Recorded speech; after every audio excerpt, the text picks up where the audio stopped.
नहीं,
आवाज़ का मैं वॉल्यूम बढ़ा देता हूँ।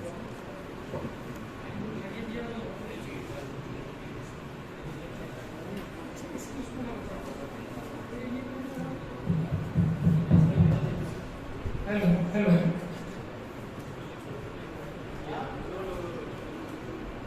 क्या हुआ? जाना चाहिए पूजा का? हाँ, धीरे धीरे खराब है ये, इसमें दिक्कत आती है।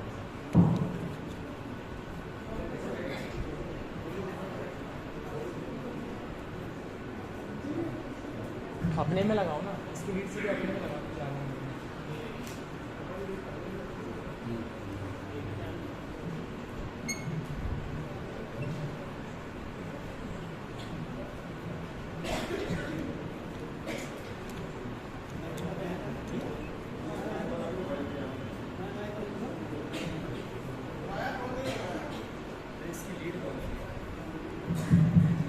अभी यार ये पंडित को ऊपर से लेके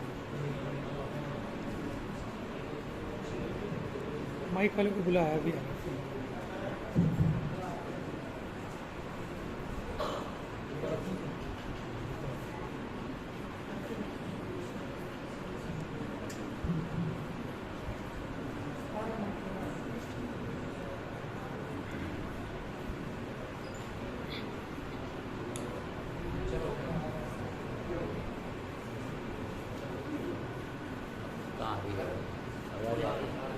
आवाज़ आ रही है? आवाज़ क्या हुआ?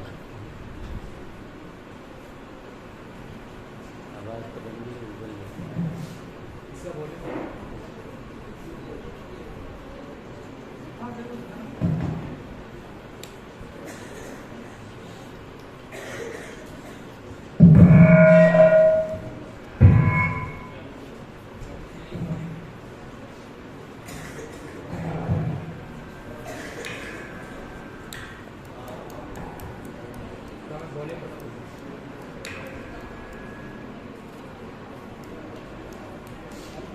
हेलो हेलो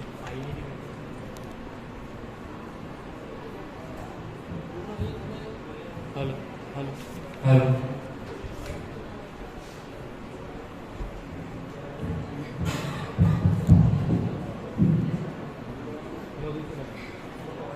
आ रही तो हेलो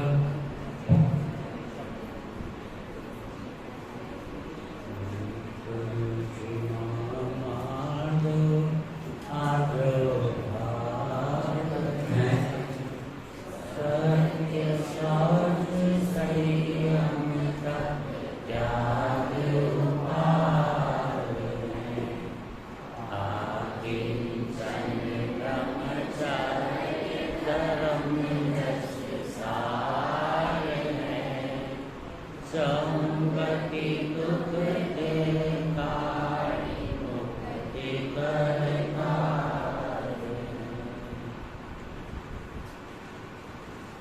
10 लाख 10 लाख क्या 10 लाख शनि पर्व अपने प्रारंभ हो गए हैं। अरे प्रारंभ ही नहीं हो गए, आज दूसरा दिन हो गया और उसमें उत्तम मार्दव के संबंध में अपन कुछ चर्चा करेंगे।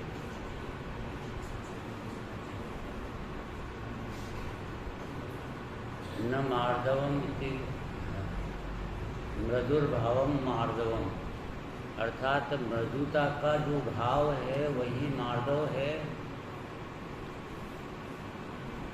और ये मार्दव जो धर्म है ये वीतराग परिणति का नाम है, वीतराग परिणति।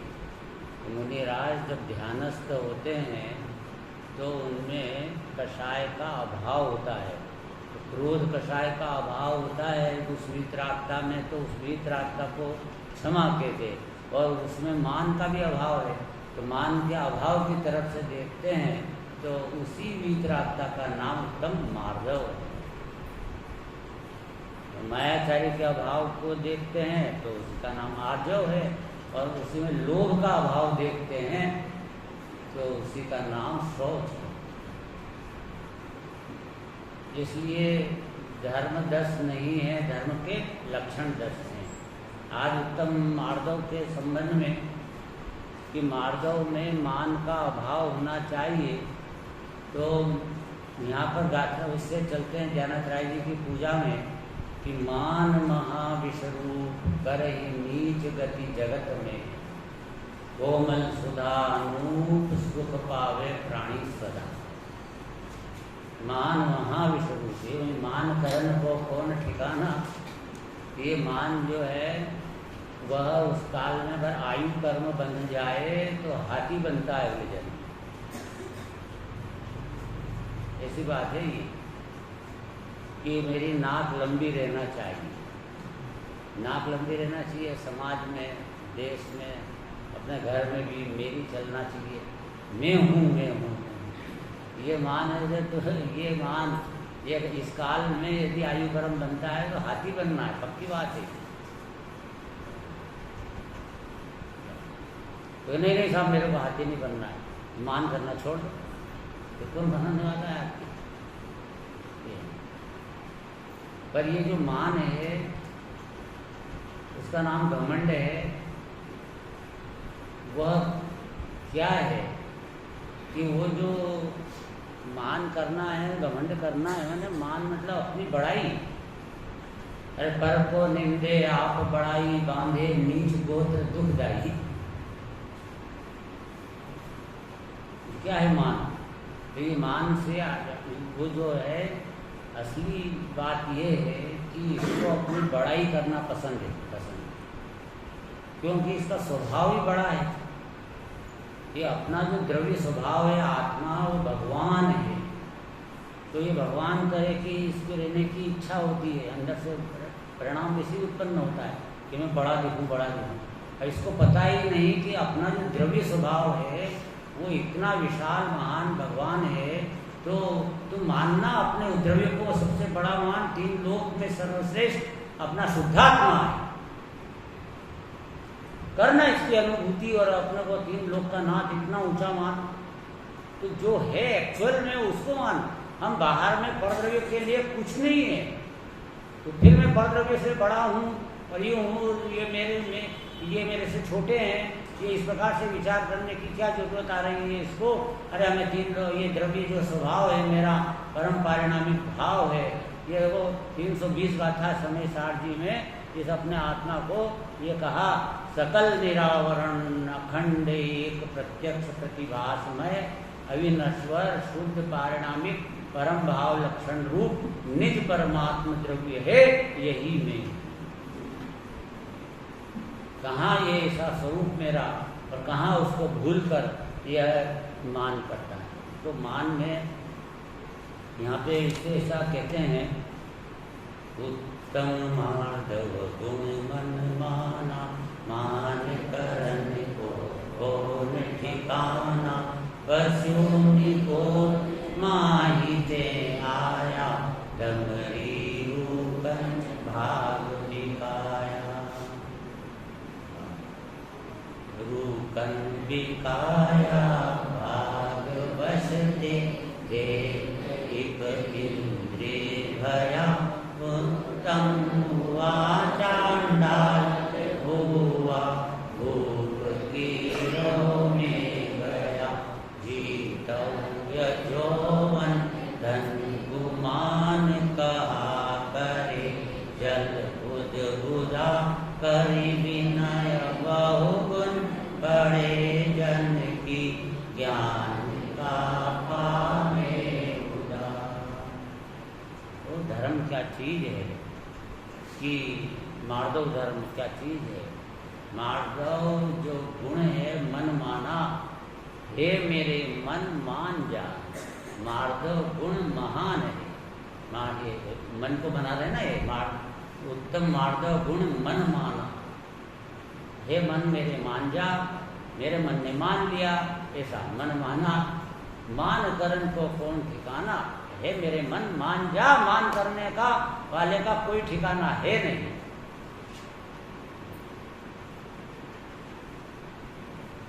क्यों?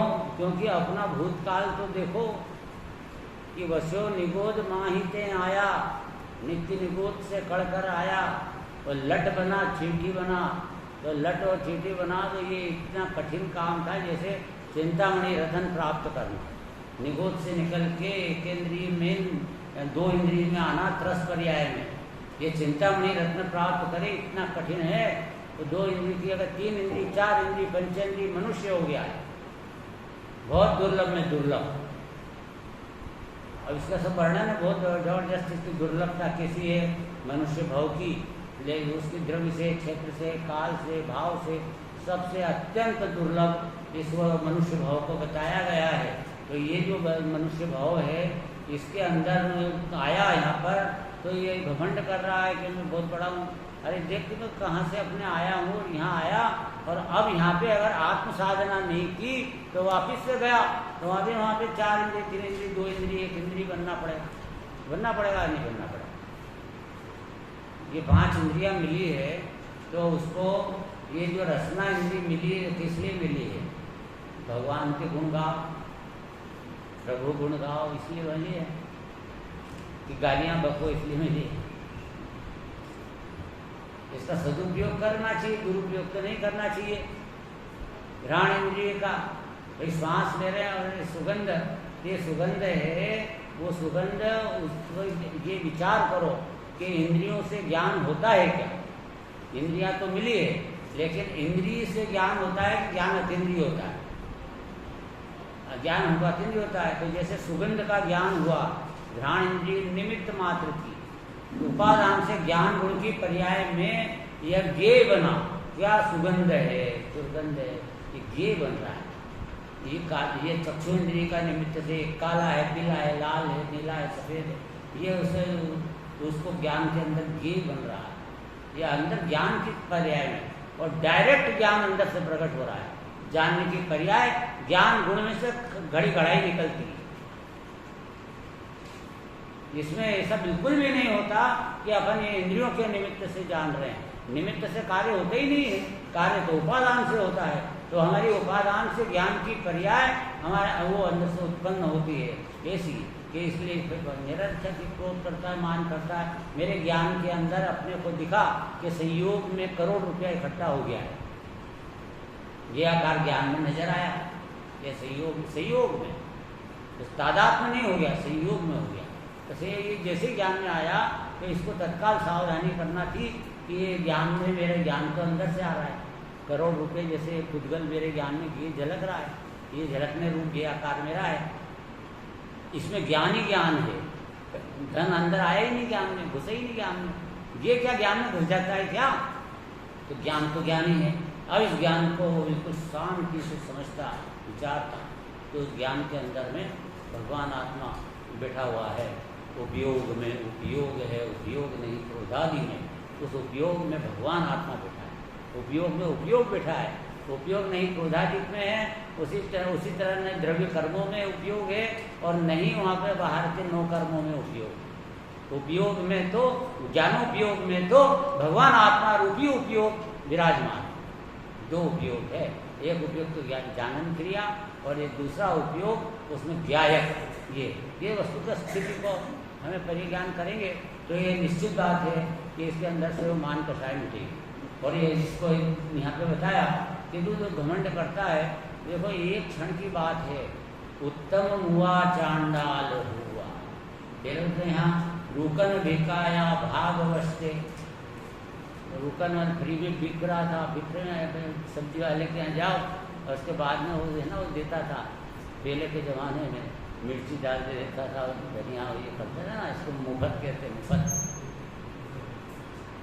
तो वो जो है तो वो देता, उसके अंदर हम बैठे थे, जीव निगोदिया जीव, 1 इंद्री 2 इंद्री बन के उसमें बैठे और वो जो है वो अपन बिक रहे, मुफ्त में बिक रहे। ये तो अपनी पोजीशन थी। अब यहाँ पर कभी कदाचित पाप पुण्य का उदय आया और देवगति की प्राप्ति हो गई, देव बन गया तो घमंड करने लगा, देव 1 इंद्रिय भया, देव मर के 1 इंद्रिय हो गया, देव 1 इंद्रिय भया। देव मरकर तहते चाहे थावर्तन करे, क्यों परिवर्तन पूरे करे, 1 इंद्रिय बना। अब वहाँ से निकला देव गति से 1 इंद्रिय हुआ। अब देखो इसी तरह से कोई उत्तम हुआ, मैं उत्तम कुल वाला हूँ, उत्तम कुल है, उत्तम जाति है मेरी, हो ये है, तो इसका अभिमान करने लगा।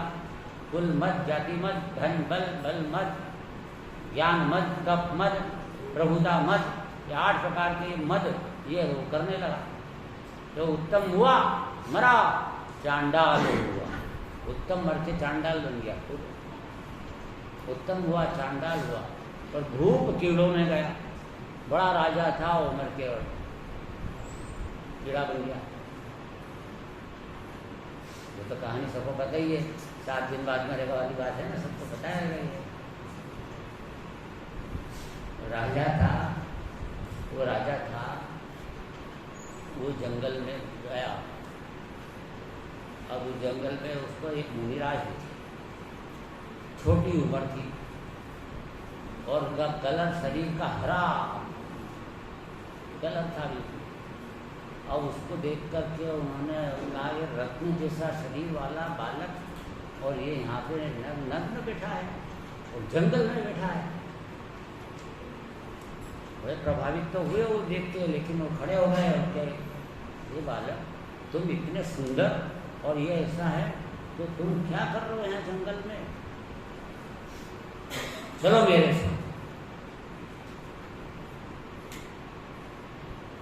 मैं तुम्हारी रक्षा करूंगा, तुम्हारे कपड़े लत्ते दूंगा, तुमको खाने पीने का दूंगा, तुम्हारे को राजा बना दूंगा, तुम चलो वहाँ पे मेरे साथ। तो उन्होंने कहा कि क्यों, कि मेरे राज्य के अंदर कोई नंगा भूखा नहीं रह सकता। तो उसने कहा अपने मुनि महाराज ने कि जो स्वयं विचारा है वह दूसरों पर क्या दया कर रहा है, मेरे पे क्या दया कर रहा है, तू सोच तेरा क्या है। अरे तुझे पता नहीं है मैं बड़ा राजा हूँ, सब कुछ कर सकता हूँ। नहीं राजा, तो कितना बड़ा राजा है, मैं उससे भी बड़ा राजा हूँ। तो नाम बताया कि उस देश के राजा का और मैं पुत्र हूँ, राजकुमार। सब छोड़ के और यहाँ जंगल में आ गया हूँ और आत्म साधना कर रहा है। और वो तो बड़ा राजा, अच्छा तब प्रभावित हुआ, क्योंकि फिर ये ऐसी आत्म साधना क्यों कर रहे हो, तुम मुझे बताओ, लेकिन मैं तो नहीं करूँगा आत्म साधना, मेरे को बहुत राज्य चलाना है। तो हे राजन सुन, तेरी मृत्यु 7 दिन के बाद होने वाली नहीं, 7 दिन में मेरी मृत्यु होने वाली। तो मैं मर के कहाँ जाऊँगा कि आप तुम्हारी लेट्रिन में कीड़ा बनोगे, पचरंगी कीड़ा बनोगे। मैं इतना बड़ा राजा, पचरंगी कीड़ा, दिमाग घूम गया। अब बताओ कि वो राजा एकदम उसको क्या होना चाहिए, वैराग्य आएगा कि नहीं आएगा, तो उसको मुनि महाराज बन जाना चाहिए कि नहीं बन जाएगा कि नहीं बनेगा, बोलो बनेगा कि नहीं बनेगा, तुम बताओ, बनेगा, वैराग्य आएगा ना, बनेगा नहीं बनेगा। क्यों नहीं बनेगा? क्योंकि उन्होंने मुनिराज ने क्या कहा था कि तू पचरंगी कीड़ा बनेगा। अरे मुनि महाराज बन जाए तो कीड़ा बन सकता है क्या? वो और बनना तो कीड़ा है। तो जैसी गति वैसी मति, उसको ये मति होएगी नहीं कि मैं वैराग्य ले लूँ और जल्दी से, तो वो तो उसने कहा कि अरे तुम्हें कीड़ा बन जाऊँगा, तो चलो चलो जल्दी से जाकर के सबको समझाओ, सबको कहो कि मैं कीड़ा बन जाऊँगा। भागा घर पे, वहाँ पर सबको बुलाया, राजकुमार को बुलाया, राज सैनिकों को बुलाया, सबको कह करके अरे देखो मैं मर जाऊँगा और ये ऐसा 7 दिन के बाद इस तरह से मरना होगा और यहाँ पे इस लैट्रिन में पचरंगी कीड़ा बनूंगा, तो कीड़ा बन के मैं आ जाऊँगा। तो और सब लोग सुने कि क्या हो गया, राजा पागल हो गया कि क्या हो गया, मैं कीड़ा बन जाऊँगा। तो देखो बेटा ऐसा है कि जैसे भी कीड़ा बनूँ यहाँ पे तो दिखने लगूँ ना तुमको, तो तुम मेरे को मार दें, हथौड़ी से मार दें, क्योंकि मैं इतना बड़ा राजा उस कीड़े में नहीं रह सकता हूँ। कीड़ा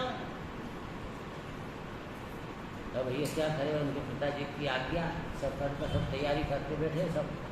तो वही 7 दिन हुए, मृत्यु हो गई, तो सब लोग दौड़ करके और सेनापति और वो बच्चे और सब कहाँ गए, कहाँ खड़े हो गए, वो लेट्रिन के पास सब खड़े लाइन से पीछे सब। राजा साहब आने वाले हैं, राजा साहब। और एकदम वो राजा साहब जो है पधार गए। वो तो क्योंकि अंतर्मुहूर्त लगता है, अंतर्मुहूर्त में वो जो परमाणु इकट्ठे होते हैं ना, वो होते जाता है 1 2 3 समय में दूसरा शरीर मिल जाता है। एकम द्वि तीनवाना हारकः, 1 2 3 समय में, चौथे समय में तो अनाहारक, वो आहारक हो जाता है शुरू, अगले जन्म का आहारक, मतलब नए परमाणु इकट्ठा होने लग जाते हैं शरीर की। 1 समय के बाद भी हो सकते हैं, 2 के बाद भी हो सकते हैं, 3 अधिक से अधिक 3 समय, बस मैंने 1 सेकंड का असंख्यात्मा भाग, इसमें आपको दूसरी गति में दूसरे शरीर में यह जीव पहुंच चुका होता है और वहाँ के नए परमाणु इकट्ठा होना शुरू हो जाते हैं। अब वो उसके बाद में वहाँ देखा राजकुमार ने कि अब क्या करें, पिताजी ने कहा था कि मेरे को मार देना, और हिम्मत नहीं हुई मारने की, लेकिन मार देने का कहा था। तो उन्होंने उठाई थी हथौड़ी, तो वो कीड़े ने देखा कि ये कौन मेरे को मार रहा है, मारने को तैयार है, तो वो मल में घुस गया अंदर, उसको मार ही नहीं सका। क्यों, ये क्या हुआ?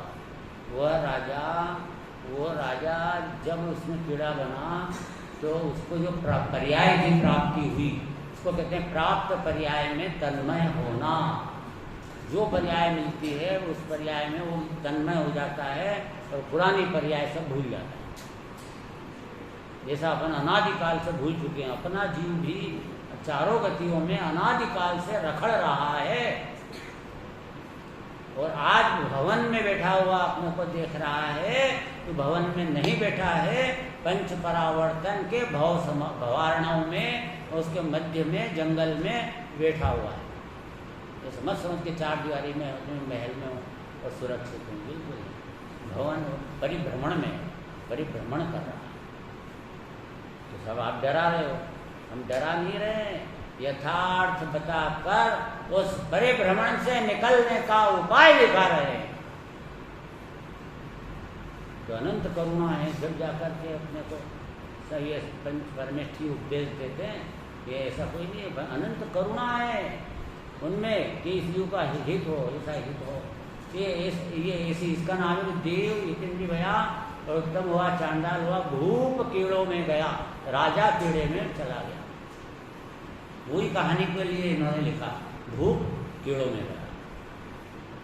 जीतव्य जोवंथन गुमान कहा करे, जल बुध बुधा कर विनय बहुगुण बड़े, जन की ज्ञान का पावे उदा।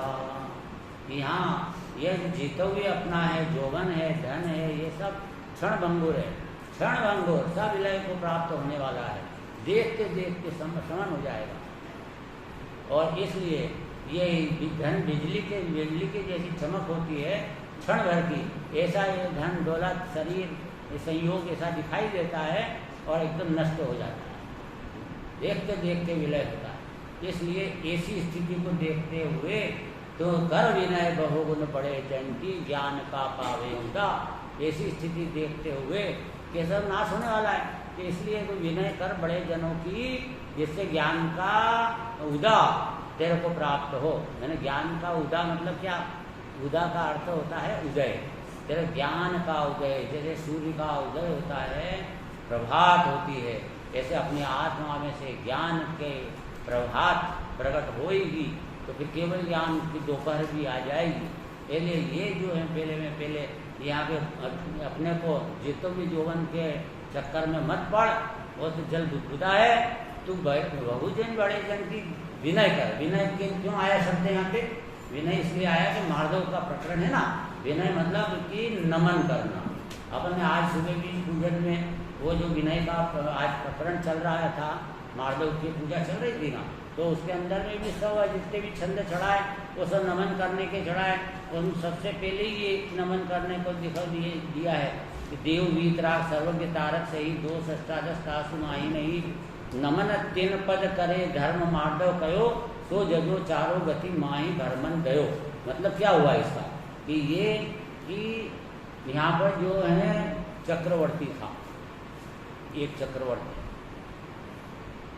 और इंद्र, सारी दुनिया उनको नमस्कार करे, सब लोग देखे। तो इंद्र जो है कोई नमन किसी के सामने करता है क्या? तो सब चारों तरफ ऐसी पदवी है इंद्र चक्रवर्ती की कि इंद्र उसकी तरफ देख किसी को जय जयन करे, ऐसा तो वो करेगा ही नहीं, नमस्कार करेगा ही नहीं, किसी कोई नमस्कार नहीं करता, सब लोग उसको नमस्कार करते हैं। और वो यहाँ तक कि वो नहीं देख रहा है तो पीछे से भी उसको दिख जाए तो वहीं से, घर में से दिख जाए तो वहीं से नमस्कार करे, हाथ जोड़े, इतना ऊंचा पद। अब वो सबसे उच्च पद में बैठा इंद्र, इंद्र मतलब देवों का राजा, इक्वल टू इंद्र मनुष्यों का राजा, इसका नाम चक्रवर्ती। इंद्र नरेंद्र, नरेंद्र नरेंद्र मतलब चक्रवर्ती, चक्रवर्ती नरों का इंद्र, नरों का राजा।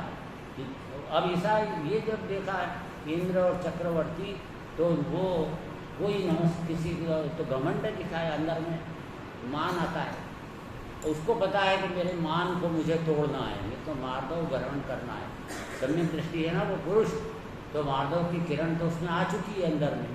अब वो ऐसा जब देखता है कि तो मेरा मान आ रहा है, तो सबसे वहाँ में जाता है मंदिर में और देव के सामने नमस्कार करता है। लिखा ना, देव वीतराग सर्वज्ञ तारक सही दोष दस तासु माही नहीं, नमन तीन पद करे धर्म मार्दव कहो। तो वो नमस्कार करता है, उन्हें नमता है। ये जगह मिली उसको नमन करने की, और कोई जगह है ही नहीं दुनिया में। तो नमन करता है तो मान खंडित होता है, इजिकल टू मार्दव प्रकट। इसलिए यहाँ कहा कि नमन करते रहो। सब आगे सबको लिखा है यहाँ पे कि किस किस को नमस्कार करना, पंच परमेष्ठी को नमस्कार करना, फिर यहाँ ज्ञानियों को नमस्कार विनय करना, ऐसा कहा ना, कर विनय बहुगुण बड़े जन की ज्ञान का पावे उदा।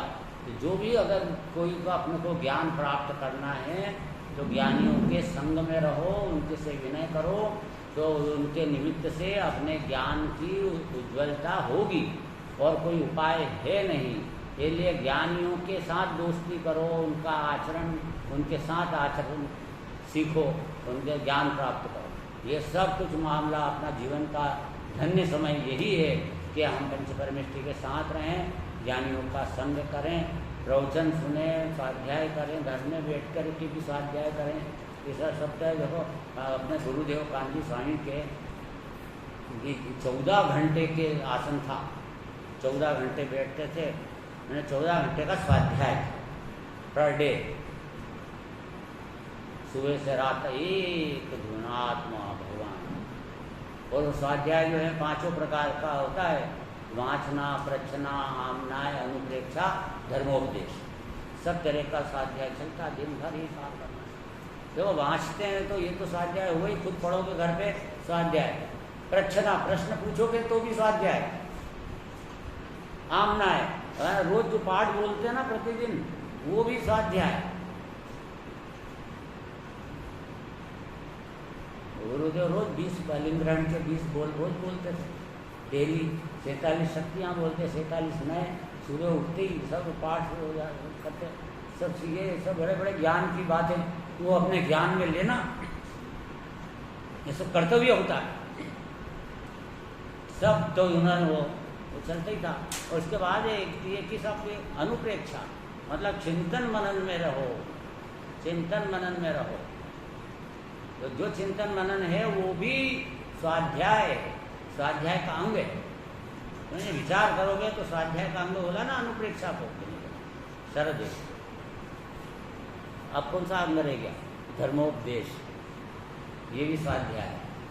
धर्म का उपदेश ये भी स्वाध्याय है। और स्वाध्याय में धर्म का उपदेश करेंगे तो भाई ये सोचो कि धर्म का उपदेश सुनना स्वाध्याय है कि धर्म उपदेश देना स्वाध्याय है? अरे दोनों। तो ऐसा मत सोचो कि हम धर्म का उपदेश सुन रहे तो स्वाध्याय नहीं, घर जाके पढ़ेंगे तो स्वाध्याय होएगा। अरे सुनना पूरा स्वाध्याय है, धर्मोपदेश नाम का। और धर्म उपदेश देना ये भी स्वाध्याय है, सुनना भी स्वाध्याय है। इसलिए धर्म ये सही प्रकार से स्वाध्याय में अपने को प्रवर्तमान होना चाहिए। क्या सर ये सब अपने को लग रही है बात, क्या चारित्र की बात होती है ना, वो बोलने में सरल लगती है। हाँ सीधी बात है तो समझ में आ रही है, लेकिन उसको जीवन में ढालने में वो कठिन होती है। और ये ज्ञान की, भेद ज्ञान की, आत्मा की अनुभूति की ये बात लगती थोड़ी सी कठिन है, क्योंकि शब्द सुने नहीं होते। लेकिन ये बात, इसको जब विचार करोगे, ग्रहण करोगे तो ये बहुत जल्द सरल होती है। बोध ही आपका भाव है निश्चय दुर्लभ नाही, भाव में प्राप्ति कठिन है ये व्यवहार का। बोलो क्या कठिन है? विभाव करना कठिन है कि स्वभाव कठिन है? स्वभाव कठिन है कि विभाव कठिन है? पानी गर्म करना है कठिन है, बहुत किसी को व्यवस्था करना पड़ेगी। और पानी को ठंडा करना है तो क्या करना है?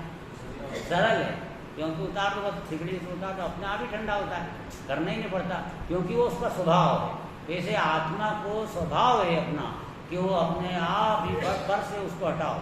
शरीर भिन्न है, कर्म भिन्न है, इनसे हटाओ तो अपने आप ही वो आत्मा के स्वभाव प्रकट होता है, सहज स्वभाव प्रकट होता है। तो शांति, आनंद, ज्ञान, निर्मल ज्ञान ये सब प्रकट होता है। स्वभाव सरल है, विभाव कठिन है।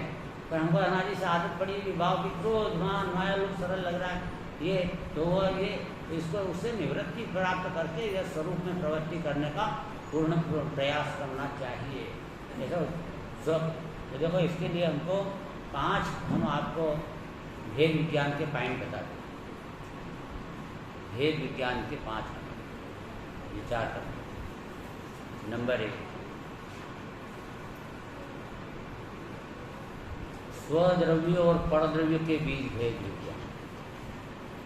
2 द्रव्यों को न्यारा न्यारा दो, जीव खुदगल, मैं जीव और ये शरीर खुदगल, 2 द्रव्य न्यारे न्यारे।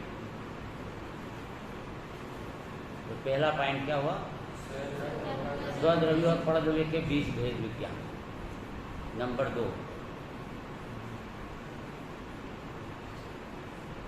विभाव और स्वभाव के बीच भेद विज्ञान। नंबर 3, पर्याय और द्रव्य के बीच भेद विज्ञान।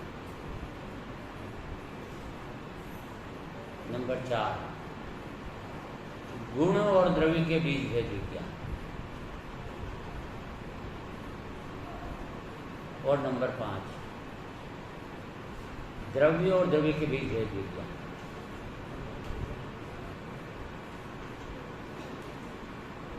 तो नंबर 1 स्वद्रव्य और परद्रव्य के बीच भेद विज्ञान।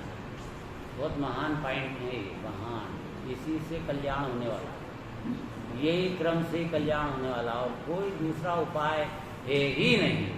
एक होए तृण काल में परमार्थ नो पंथ, परमार्थ का पंथ 2 नहीं होते, एक ही होता है।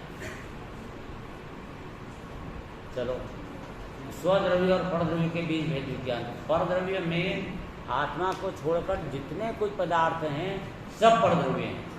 तो जीव भी परद्रव्य है कि नहीं?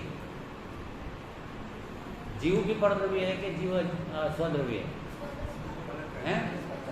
हाँ भाई, अपना जीव स्वद्रव्य है, बाकी दूसरे जीव तो अपने से परद्रव्य हुए। तो सब जीव जो दूसरे जीव हैं वे सब परद्रव्य हैं। तो जीव जीव के बीच में भेद विज्ञान भी हो गया ना। तो दूसरे द्रव्य और मैं, अरे वो भिन्न है, मैं भिन्न हूं। दो आम हैं, तो दोनों आम, एक आम से दूसरा आम भिन्न है कि वो अभिन्न है? भिन्न है।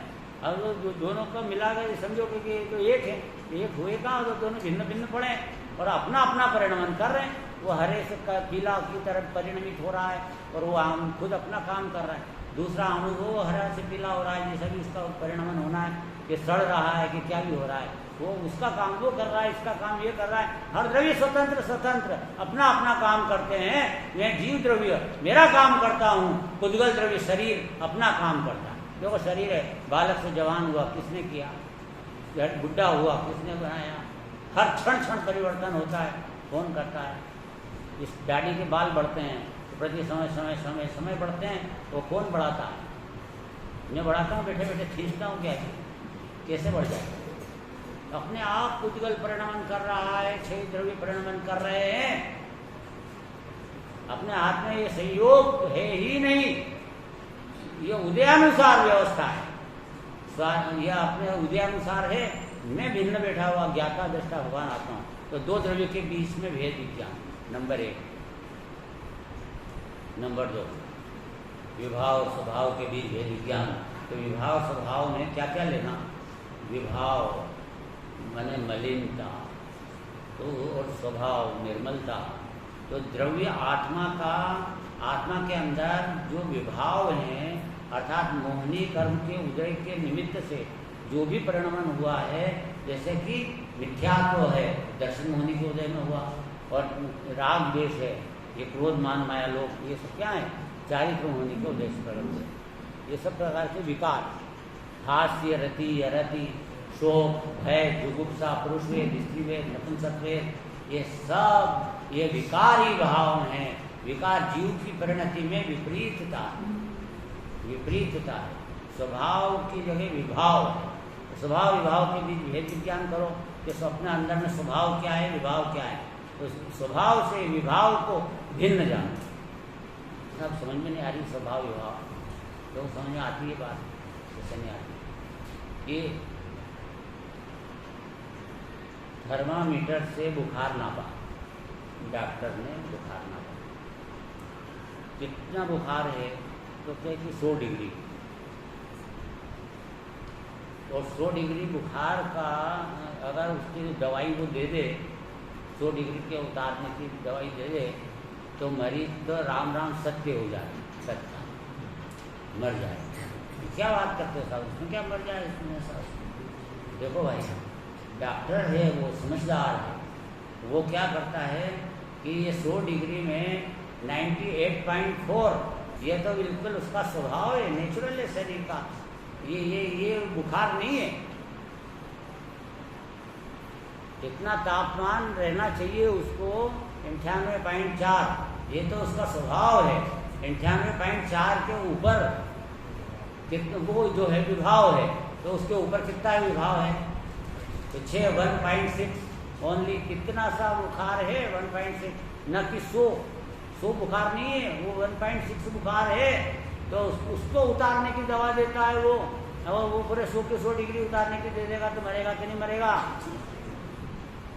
तो अर्थात उसको स्वभाव और विभाव का ख्याल है, इसलिए डॉक्टर है।